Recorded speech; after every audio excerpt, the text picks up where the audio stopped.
flies getting to me. It's April the 9th, 2025. This is Jeff again from RV Diagnostics. Some of you know that, some of you don't. Anyway, here we go. We're talking about the Suburban water heater. I took out the heating element and the anode rod, which wasn't really there.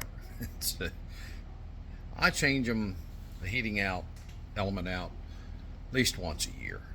You see it gets coated, but it's up to you how long you keep it in there. I'm just making my recommendations. I don't have it on my coach. I have hydronic heating, a Hurricane. So here we go. Well, we installed it all in the previous video.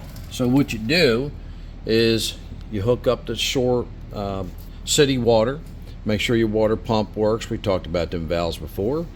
And you make sure this thing don't leak. You get all the air out of it. Folks, you need to keep the air pocket up in here. Don't bleed it out from here. Bleed it out from inside all your water stations, all right? Because the air pocket helps when the water gets hot, expands, it expands a little bit into an air pocket, all right?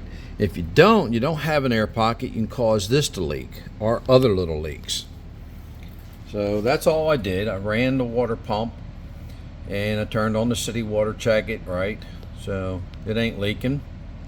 Job done. Before putting all these wires and all this stuff on, right? Just one step you ain't got to undo. Like for the, oh, damn, it leaks. Anyway, all right, thank you very much, Jeff from RV Diagnostics. Remember, test, not guess is the motto. Test has one S, so you put two lines through it, it's a $sign. Testing costs you money one time. Guessing, two S's, $2 costs you double and triple and quadruple the money. I call it the old parts throwing. All right, thank you very much. Jeff from RV Diagnostics.